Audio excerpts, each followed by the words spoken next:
दोस्तों, देश में गजब हो रहा है। बताइए, मुस्लिमों को उनके कपड़ों से पहचान लेने वाले साहेब मुस्लिमों को गले लगा रहे हैं, जिनके लिए मोदी जी चुनाव में कहते थे कि और पहले जब उनकी सरकार थी उन्होंने कहा था कि देश की संपत्ति पर पहला अधिकार मुसलमानों का है। इसका मतलब ये संपत्ति इकट्ठी करके किसको बांटेंगे? जिनके ज्यादा बच्चे हैं उनको बांटेंगे। हिंदुत्व के नाम पर चुनाव जीतने वाली भाजपा ईद के मौके पर लाखों मुसलमानों को सौगातें मोदी किट दे रही है। इस किट में कपड़े, दाल, चावल, सेवइयां, सरसों का तेल, चीनी और खजूर है। अब दूसरी तरफ है योगी आदित्यनाथ जी। वो 8 साल में पहली बार एक पॉडकास्ट दे रहे हैं और उसमें बता रहे हैं कि मुस्लिमों के बीच में हिंदू सेफ नहीं है, लेकिन हिंदुओं के बीच में मुस्लिम सुरक्षित है। चलिए, मोदी जी ईदी दे रहे हैं, देने दीजिए, लेकिन जरा ये बताइए कि हमारे मुख्यमंत्री योगी आदित्यनाथ जी को क्या हो गया है? उत्तर प्रदेश में क्या होने वाला है? क्या इसका आभास योगी जी को हो गया है? क्या योगी जी को बता दिया गया है कि अब वो कितने दिनों तक लखनऊ में रहेंगे? अब इसको समझने के लिए आपको योगी आदित्यनाथ के कुछ बयानों को समझना पड़ेगा। चलिए थोड़ा पीछे चलते हैं।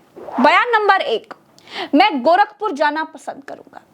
बयान नंबर 2, सत्ता भी गंवानी पड़ेगी तो कोई समस्या नहीं। बयान नंबर 3, मैं कोशिश नहीं करूंगा, हमारी पार्टी कोशिश करेगी। भाजपा का कोई भी सदस्य मुख्यमंत्री बन सकता है। दोस्तों, तीसरे बयान की आखिरी लाइन पर गौर किया आपने? बीते 8 साल में आपने कभी योगी आदित्यनाथ के मुंह से कुछ ऐसी बात सुनी? नहीं सुनी। टाइमिंग पर गौर कीजिए। ये पॉडकास्ट कब हुआ? ये पॉडकास्ट तब हुआ जब मोदी जी नागपुर में संघ मुख्यालय जा रहे हैं। इस बातचीत में योगी हार्ड हिंदुत्व की लाइन पर ही रहे। योगी ने कहा कि जो जिस भाषा में समझेगा उसे उसी भाषा में समझाएंगे। लेकिन जब चुनाव और सीएम से जुड़े हुए सवाल आ गए तो योगी ने कहा कि भाजपा का कोई भी सदस्य मुख्यमंत्री बन सकता है। दोस्तों, थोड़ा फ्लैशबैक में चलिए। मंच है, मंच पर केशव प्रसाद मौर्य हैं और बीजेपी के विधायक श्याम प्रकाश कहते हैं कि बाबा दिल्ली चले जाए केशव जी उत्तर प्रदेश संभाल ले। अनिश्चित मेरे मन में जो आता है वो पूरा भी होता है साथियों। ये दिन एक दिन जरूर आएगा, देख लीजिएगा, इतिहास गवाह बनेगा। ये बयान सुनते ही केशव मुस्कुराने लगे और लोगों ने देखा कि अगले ही दिन से लखनऊ में केशव प्रसाद मौर्य के आवास पर विधायकों की बड़ी भीड़ आने लगी। जिला अध्यक्ष, विधायक, पूर्व विधायक सब केशव प्रसाद मौर्य को बुके देते हुए फोटोज खिंचाने के लिए मार लौटे जा रहे थे। आगे क्या हुआ वो भी सुनिए। एक बड़े नेता हैं, विधायक हैं, नंद किशोर गुर्जर। वो आजकल फटा हुआ कुर्ता पहनकर घूम रहे हैं और केशव जी कहते हैं कि उनको फटे हुए कुर्ते में देखता हूं तो दुख होता है। दोस्तों, ये वही केशव प्रसाद मौर्य हैं जिन्होंने लोकसभा चुनाव में बीजेपी को उत्तर प्रदेश में मिली हार के बाद मंच से यह कहा था कि संगठन सरकार से बड़ा है। इनके और योगी जी के बीच की अदावत नई तो नहीं है। अब इसी बीच अखिलेश यादव ने अपने एक्स अकाउंट पर एक पोस्टर पोस्ट किया। इस पोस्टर में सिर्फ मोदी जी की तस्वीर है। 8 साल में यूपी का बदल देने वाला काम भी है, लेकिन इस पोस्टर से उत्तर प्रदेश के मुख्यमंत्री योगी आदित्यनाथ का चेहरा गायब है। जब चेहरा ही गायब हो गया है तो लोग सवाल तो पूछेंगे। अखिलेश तो कह रहे हैं कि मुख्यमंत्री की विदाई का समय आ गया है। सोचिए, एक विधायक ये आरोप लगा रहे हो कि भ्रष्टाचार है, बेईमानी है। दूसरा विधायक और आगे जा रहा है, वो कह रहा है कि हमारे बाबा जी को अब जरूरत नहीं उत्तर प्रदेश की, उन्हें यहाँ से तो उत्तर प्रदेश से भेज देना चाहिए। तो सोचिए, विधायक ही ये बात कह रहे हैं। और एक विधायक का मैंने अभी वीडियो सुना है बस्ती के, वो कह रहे थे कि इतना भ्रष्टाचार पुलिस का कभी नहीं देखा जितना उन्हें देखने को मिल रहा है। लूट मची हुई सरकार में सोचिए, तहसील थाने की लूट, जिससे आम जनता को तकलीफ और परेशानी है। इसलिए जो 8 साल का नारा दे रहे हैं, इनके सामने इतने सवाल हैं जिसका वो जवाब नहीं देना चाहते, तभी प्रेस के लोगों से बात ही नहीं करते हैं। दोस्तों, बात सिर्फ इतनी नहीं है। गुजरात लॉबी उत्तर प्रदेश में सीएम चेंज करना चाहती है। खबर है कि वो किसी दलित को मुख्यमंत्री बनाना चाहते हैं। तो इधर योगी लॉबी ने ये नैरेटिव बनाना शुरू कर दिया है कि उत्तर प्रदेश में बीजेपी का अगला प्रदेश अध्यक्ष दलित होना चाहिए, क्योंकि दलित बहुत नाराज हैं। लेकिन अब देखिए क्या हुआ। समाजवादी पार्टी के सांसद रामजी लाल सुमन के घर पर करनी सेना ने हमला कर दिया। सपा का कहना है कि बीजेपी दलित समाज के लोगों का अपमान करती है। राम गोपाल यादव रामजी लाल सुमन के घर पर भी पहुंच गए। शासन का पूरा सहयोग रहा हमलावरों को, और इतनी बड़ी तादाद में आने के बाद गिरफ्तारियां कितनी हुई गिरफ्तारी आप समझ, तो ये तो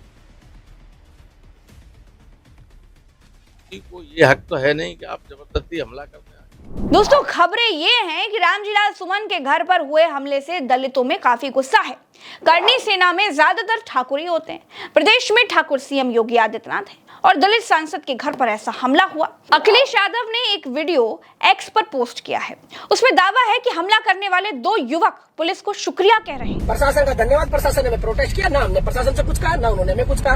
अब चर्चा तो ये भी है दोस्तों कि गुजरात लॉबी के हाथ बहुत बड़ा मुद्दा लगा है और इसके सहारे वो उत्तर प्रदेश में बदलाव भी कर सकती है, क्योंकि ये मुद्दा बहुत बड़ा होने वाला है। और मनुस्मृति क्या कहती थी?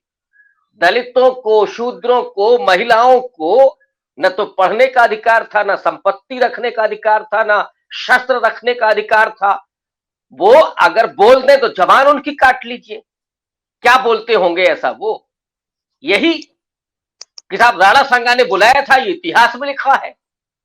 आप एक पूरे समुदाय को रोज बाबर की औलाद कहते रहे, 3 दशक तक यही चला।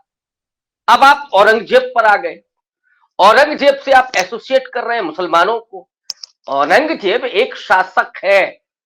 बाबर ने आक्रमण किया, शासन किया, और जो मध्यकालीन दौर में शासक करते थे वो सब किया उन्होंने। लेकिन इसका मतलब ये नहीं है कि केवल बाबर और औरंगजेब ने किया। ये बृहद्रथ ने क्या किया था, और भी अभी नाम पुष्पवत शुंग ने क्या किया था। अगर आप इतिहास में राजाओं के आधार पर वर्तमान चलाएंगे और भविष्य का निर्माण करेंगे तब तो हो गया काम। फिर तो आप डेमोक्रेसी में रहने के लिए लायक ही नहीं। इसका सीधा मतलब है कि इनको डेमोक्रेसी नहीं पसंद है और ये वही मनुस्मृति को लादना चाहते हैं कि दलित अगर बोले, महिला अगर बोले तो उसकी जबान काट लो। इसीलिए ये हमला किया गया। दोस्तों, पूरी लड़ाई सिर्फ इस बात की है कि मोदी के बाद कौन। लेकिन जिस तरह से योगी बयान दे रहे हैं उससे लगता है कि योगी को सब पता है। योगी के पास संघ और बीजेपी दोनों का मैसेज है और शायद इसीलिए वो दबाव बनाने के लिए भी कुछ इस तरह के बयान दे रहे हैं। इधर खबर निकल करके आ रही है दोस्तों कि मोहन भागवत और मोदी जी की जो मुलाकात होनी थी वो भी नहीं होने जा रही है, क्योंकि संघ संजय जोशी के नाम पर बिल्कुल अड़ा है। अगर गुजरात लॉबी ना मानी तो संघ का प्लान बी भी तैयार है। लेकिन अब संघ चाहता है कि डमी ना बने, ऐसा कोई व्यक्ति बने जिसकी स्वीकार्यता संसद में भी हो, जिसकी स्वीकार्यता पार्लियामेंट में भी हो, जिसकी पार्टी में भी हो, जिसकी संघ में भी हो और लोगों में भी हो, और ऐसा लगे कि भाई वास्तव में राष्ट्रीय अध्यक्ष है। अगर हाँ, यहाँ पे आप राजनाथ की चर्चा करते हैं तो वो सरकार में आने से पहले भी राष्ट्रीय अध्यक्ष रहे हैं, उनके पहले भी राष्ट्रीय अध्यक्ष लोग रहे हैं। लेकिन राजनाथ के राष्ट्रीय अध्यक्ष के बाद जब मोदी जी की सरकार आई है उसके बाद अगर आप देखेंगे, पहले तो खुद अमित शाह बन गए, उसके बाद उन्होंने डमी अपना नड्डा जी को बना दिया। तो पार्टी किस स्थिति में है, क्या निर्णय हो रहे हैं, क्या जो निर्णय, अगर एक हिसाब से हम देखें कि नड्डा जी के कार्यकाल में सबसे ज्यादा चुनाव जीतने का रिकॉर्ड नड्डा जी को जाता है, तो क्या वास्तव में आप कहेंगे कि नड्डा जी को रिकॉर्ड जाता है? क्या नड्डा जी की लोकप्रियता, नड्डा जी की वाकपटुता और नड्डा जी का इतना जो है दबदबा था कि भारतीय जनता पार्टी को इतनी सीटें मिली हैं? तो इसलिए ये भारतीय जनता पार्टी के ज्यादातर लोग और संघ ये चाहता है कि कोई ऐसा व्यक्ति राष्ट्रीय अध्यक्ष होना चाहिए जिसकी मान्यता पार्टी और संघ दोनों ओर हो। योगी हटेंगे या नहीं? अगर हटेंगे तो क्या केंद्र में जाएंगे? अगर संजय जोशी अध्यक्ष बन गए तो क्या 75 साल वाला फॉर्मूला मोदी जी पर लागू हो जाएगा? अगर संजय जोशी महासचिव बने तो क्या कई राज्यों में सीएम बदल जाएंगे? ये तमाम सवाल आजकल लोगों की जुबान पर है और कहा जा रहा है कि अगले 72 घंटों के अंदर बहुत से सवालों के जवाब अपने आप मिल जाएंगे। पता चल जाएगा कि बदलाव दिल्ली में होगा या फिर लखनऊ में। फिलहाल इस वीडियो में इतना ही। चैनल को सब्सक्राइब कीजिएगा, वीडियो को शेयर कीजिएगा। राम राम, दुआ सलाम, जय हिंद।